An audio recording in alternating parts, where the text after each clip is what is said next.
आपने अक्सर लोगों को कहते सुना होगा कि भारत ही एक ऐसा देश है जहां पत्थर भी पूजे जाते हैं। हाँ, ये बिल्कुल सच बात है।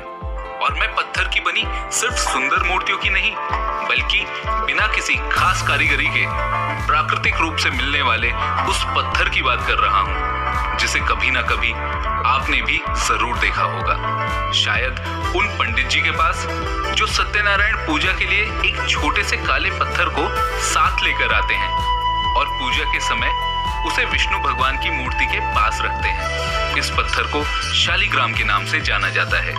एक भक्त के श्राप से पत्थर बनने वाले भगवान की कहानी। ये कहानी है अहंकार, भक्ति, प्रेम और विश्वासघात की, जहां भगवान ने अपने एक सबसे प्रिय भक्त के साथ धोखा किया और जिस कारण उन्हें मिला पत्थर बनने का श्राप।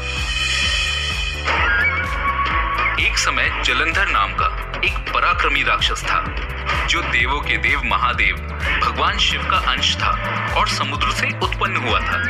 यही कारण था कि वो अत्यंत शक्तिशाली और बलवान योद्धा था। जलंधर का विवाह वृंदा नाम की कन्या से हुआ। वृंदा का जन्म भी राक्षस कुल में ही हुआ था, पर वो बचपन से ही भगवान विष्णु की परम भक्त थी। वो बड़े ही प्रेम से विष्णु जी की पूजा किया करती थी। विवाह के बाद वृंदा जलंधर की भी खूब सेवा करने लगी और वो पूरी तरह से जलंधर को समर्पित एक पतिव्रता स्त्री थी। उसकी इसी पतिव्रत के कारण जलंधर अजय हो गया, यानी उसे कोई नहीं हरा सकता था। अपनी पत्नी वृंदा के इसी व्रत के बल पर जलंधर ने एक बार भगवान शिव को भी हरा दिया था।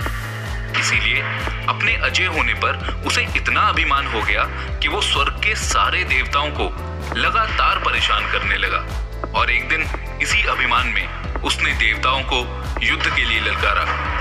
जब देवताओं और दानवों में छिड़े इस युद्ध के लिए जलंधर घर से जा रहा था, तो उसकी पत्नी वृंदा ने उससे कहा, स्वामी, आप जब तक युद्ध भूमि में लड़ते रहेंगे तब तक मैं पूजा में बैठकर आपकी जीत के लिए अनुष्ठान और यज्ञ करूंगी, और जब तक आप वापस नहीं आ जाते मैं अपना संकल्प नहीं छोड़ूंगी। उधर जलंधर तैयार होकर रणभूमि की ओर बढ़ा और इधर वृंदा व्रत का संकल्प लेकर पूजा में बैठ गई। उसके व्रत के प्रभाव से जलंधर सभी देवताओं को हराने लगा और कोई भी देवता उसके आगे टिक नहीं पा रहा था।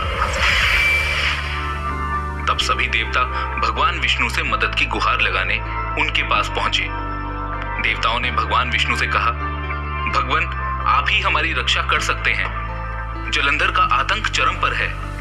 उसने सभी देवताओं का जीना मुश्किल कर दिया है।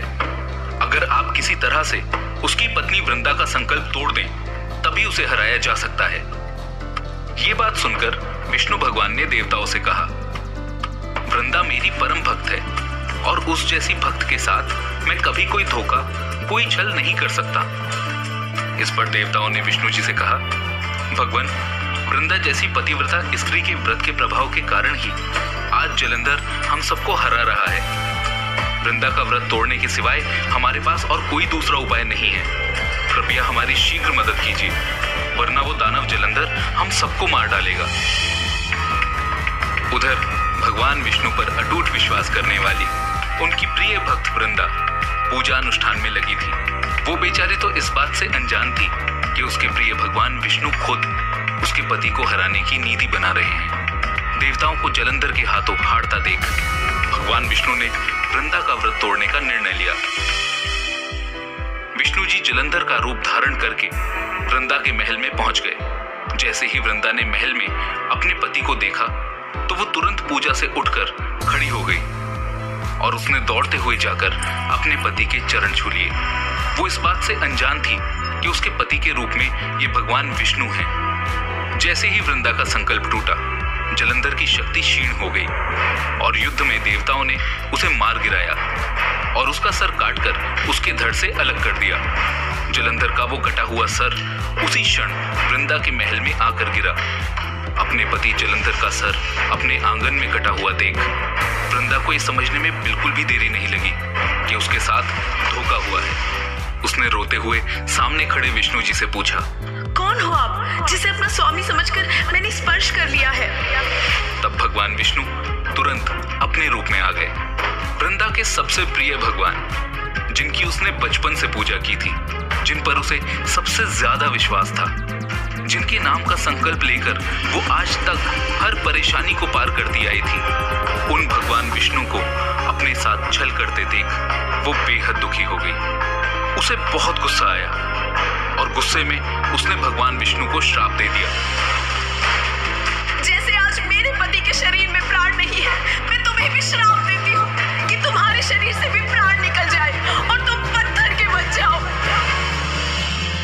भगवान विष्णु वृंदा के साथ हुए छल के कारण लज्जित थे, इसलिए उन्होंने वृंदा के श्राप को जीवित रखने के लिए अपने एक रूप को पत्थर का बना दिया, जो बाद में शालिग्राम कहलाया। विष्णु भगवान को पत्थर में बदले देख सभी देवताओं में हाहाकार मच गया। उनकी पत्नी लक्ष्मी जी भी बिलक बिलक कर रोने लगी। तब वृंदा से सबने मिलकर भगवान विष्णु को श्राप से मुक्त करने को कहा और वृंदा ने भगवान विष्णु को श्राप से मुक्त कर दिया।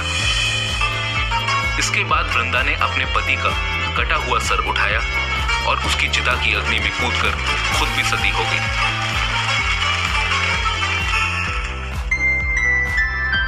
वृंदा के शरीर की राख से एक पौधा निकला, जिसे भगवान विष्णु ने तुलसी का नाम दिया और कहा, आज से मेरा एक रूप पत्थर के रूप में ही रहेगा, जिसे शालिग्राम के नाम से तुलसी जी के साथ ही पूजा जाएगा और मैं बिना तुलसी के कोई भी प्रसाद स्वीकार नहीं करूंगा।